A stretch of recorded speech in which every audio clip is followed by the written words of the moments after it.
rekan-rekan, bertemu lagi di acara kesayangan kita, Sarapan Rohani GPDI Situbondo. Pagi hari ini kita sudah bersama dengan Bu Tami. Halo Bu Tami, selamat pagi. Pagi Dinda.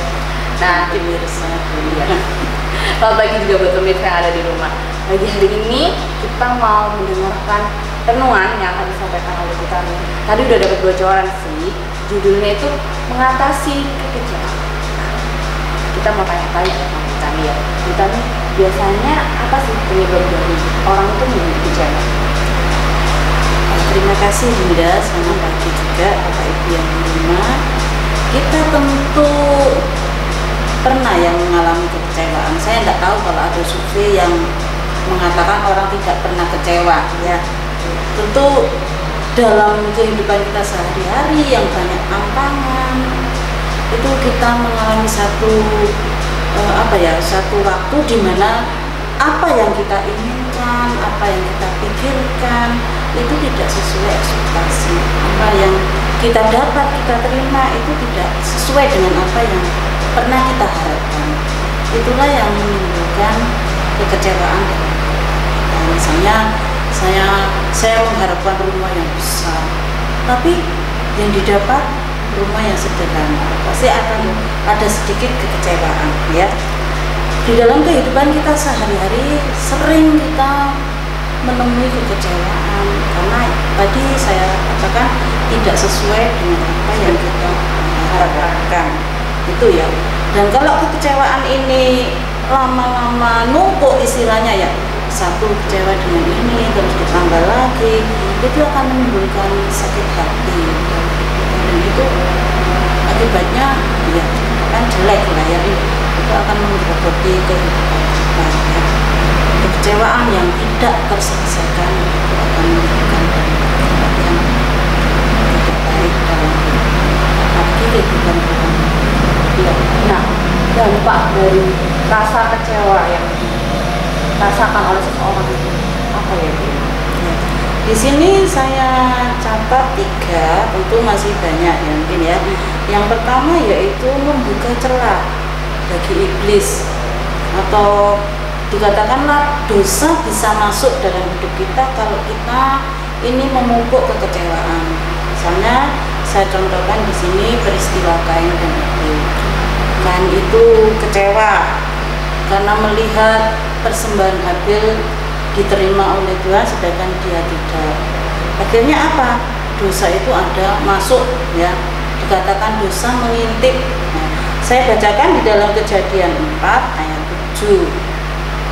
Apakah mukamu akan berseri jika engkau berbuat baik, tetapi jika engkau tidak berbuat baik, dosa sudah mengintip di depan pintu.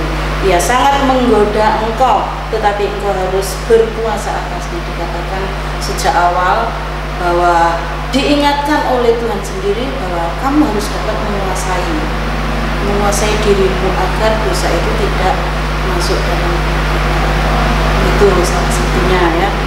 Lalu yang kedua, kalau kekecewaan itu terus ada dalam kehidupan kita pelihara, kita akan sulit mengalami mukjizat Tuhan. Ya, ini pernah juga saya alami ya. Ketika kita ada dalam kekecewaan terus menerus, kita tidak bisa melihat mukjizat Tuhan itu terjadi dalam hidup kita. Tapi kalau kita sudah lepaskan, ini ada satu peristiwa masa kecil saya dulu ya. Kami itu bertetangga, dempet memang rumahnya ya. Nah, dan suatu saat tetangga saya ini ketika bapak saya ini ingin membangun rumah, memperbaiki istilahnya ya, menembok sendiri, itu timbul masalah. Nah, rumah saya itu digugat ya, diambil akhirnya. Ya. Di situ terjadi kayak pertentangan. Pada saya menjadi kecewa karena orang itu dulunya yang mengenalkan saya ke gereja, tapi kok sikapnya seperti itu ya. Lalu ya mungkin bapak saya kaget ya, akhirnya dia terkena stroke ya. Dan kami betul-betul diproses waktu itu ya. Ya tadinya memang kecewa banget, kenapa Tuhan ini terjadi ya, sampai kami sekeluarga itu tidur di tanah liat, itu cuma dikasih tikar itu ya. Ya kami alami itu, tapi kemudian kami sadar ya, ini keluarga sadar, saya juga kenapa kita pelihara ini, kita sendiri tidak damai sejahtera, ya sudah biarkan ini kita datang kita ya. Jadi kami memang bersama-sama komitmen, biarpun masalah ini terjadi, ayo tetap ya kita datang kepada Tuhan, tidak tinggalkan ibadah dan sebagainya. Jadi di sini ya kalau kita memelihara kekecewaan ya jangan mujizat Tuhan itu tidak akan terjadi. Jangan berharap pada mujizat ya, jangan ada mengharap pada mujizat Tuhan akan terjadi.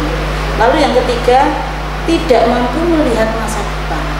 Ya, ketika kita ditutupi dengan kecewa, menyalahkan orang lain, menyalahkan Tuhan, pasti kita tidak melihat masa depan.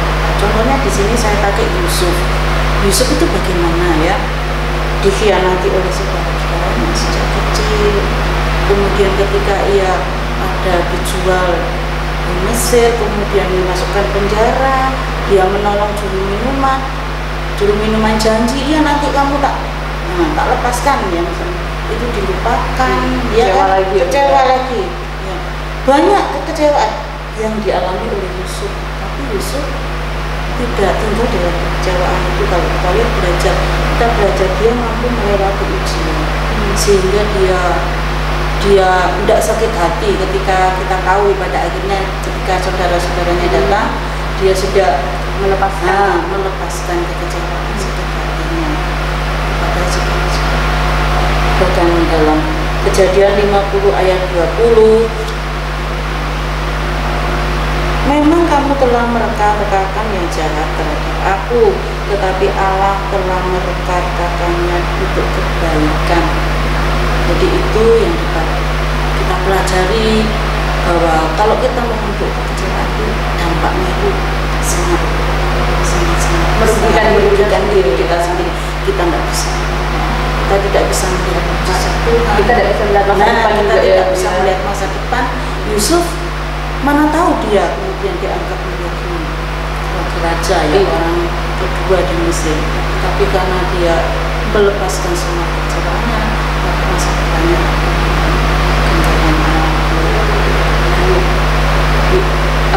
menurut firman Tuhan, gimana sih kita harus mengatasi kekecewaan? Ya, gini ya, seperti tadi saya ceritakan bahwa kalau kita terus ada dalam kekecewaan kita rugi. Nah, makanya kita tidak mau rugi ya, baik waktu, baik tenaga kita pikirkan hal-hal yang tidak berguna. Nah, salah satu cara yaitu datang kepada Tuhan ya. Hal ini juga terjadi pada anak bungsu yang dikatakan anak yang hilang ya.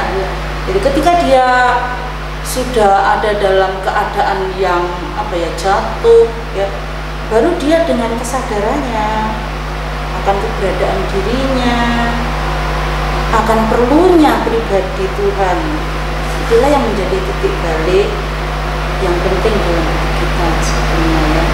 Anak yang hilang dalam kisah Lukas 15 ayat 17 saya bacakan, lalu ia menyadari keadaannya. Katanya, betapa banyaknya orang upah Bapakku yang berlimpah-limpah makanannya, tetapi aku di sini mati kelaparan. Baru di titik itu dia sadar, Bapakku di sana berlimpah-limpah, aku di sini kekurangan. Nah, apa tindakan selanjutnya? Dia kembali. Iya, menurut Dinda gimana bapaknya? Menerima atau mengusir dia? Ya, pastinya menerima ya. Iya, kesalahannya ya pasti orang tua itu mau memaafkan, dia siap menerima. Demikian juga dengan bapak yang kita baca dalam Lukas tadi, bapaknya menerima bahkan pesta ya. Jadi segala kesalahan anaknya dimaafkan, diampuni, dia buat pesta yang besar ya untuk kembalinya anak ini. Demikian juga dengan Yesus Kristus datanglah, salah satu cara memang itu datang. Beberapa tahun yang lalu saya sering kesaksian kami ada dalam kondisi yang dikatakan jatuh ya, sama sini ya. Kemudian saya itu berpikir ya, pakai cara ini loh, minta tolong orang itu loh, minta tolong saudara ya. Saya bahkan jauh ke Surabaya, tapi apa, tidak ada kepastian ya, yang saya dapatkan untuk menolong kami sekeluarga, tidak ada. Lalu setelah pulang itu kami kayak lungkra ya, tidak punya daya ya, siapa yang menolong lagi. Terus saya itu ingat, kita punya Tuhan surga ya, Tuhan Yesus Kristus yang lebih besar dari setiap masalah. Kemudian kami komitmen, yuk kita akan datang ke Allah, kita berdoa bersama. Ya sudahlah, serahkan, jangan pakai pikiran ini untuk ayo cari jalan ke sana, semuanya buntu. Nah, di satu titik itu kami datang komitmen untuk datang ke Tuhan tiap malam, dan sedikit demi sedikit ya, masalah kami itu teratasi.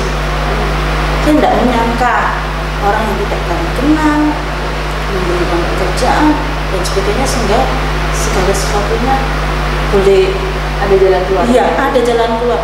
Sungguh dari situlah itu titik balik dalam kehidupan saya.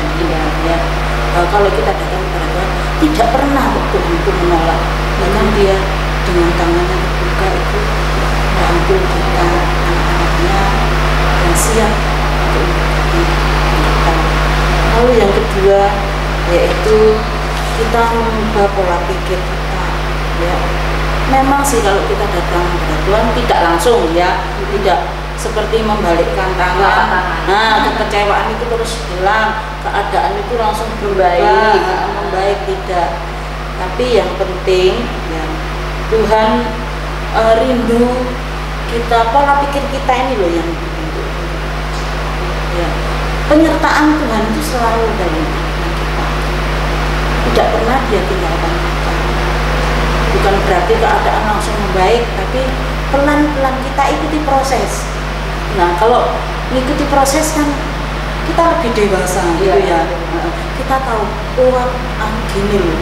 Tetapi Tuhan menyertai saya sampai sekarang ya. Tuhan tetap penyertaannya itu sempurna di dalam kehidupan kita. Kita lihat contohnya Ayub aja ya, bagaimana anaknya meninggalkan dia, istrinya mengolok-olok dia, sahabatnya, bahkan dia sempat kecewa kepada Tuhan. Tapi kemudian ya, Ayub ini menyadari bahwa ini proses yang harus dia lalui, dan kita melihat bahwa Ayub mungkin dipulihkan dari keadaannya. Itu yang bisa saya sampaikan, bahwa menurut saya ya, kekecewaan itu bisa diatasi ketika kita datang kepada sumber yang benar. Jangan lari ke sana kemari ya kepada manusia. Dan yang kedua yaitu pola pikir kita harus diubah. Dia adalah Allah yang selalu menyertai kita, yang memberikan kelegaan. Dalam Matius 28 dikatakan bahwa Dia yang memberi kelegaan itu Dia. Itu mungkin renungan yang saya dapatkan, yang saya berikan ya. Semoga ini menjadi berkat bagi Bapak Ibu yang akan kita semua. Ya, terima kasih. Terima kasih Bu Tami untuk renungannya. Bapak Ibu Saudara, kita pagi hari ini diingatkan bahwa ketika kita mengalami kekecewaan, jangan sampai terjebak dalam rasa kecewa itu, tapi bawalah isi hati kita, kekecewaan kita itu ke hadapan Tuhan. Kita harus kembali kepada Tuhan, dan yakinlah bahwa Tuhan akan memproses segala sesuatunya, rasa kecewa kita, rasa sakit hati kita, sehingga kita bisa mengatasi, dan pasti akan ada jalan keluar ketika kita mau berserah kepada Tuhan. Gitu ya Bu Tami. Ya. Terima kasih untuk kesediaannya untuk membawakan renungan pagi hari ini. Bapak Ibu Saudara, inilah renungan sarapan pada pagi hari ini. Selamat beraktivitas, Tuhan Yesus memberkati.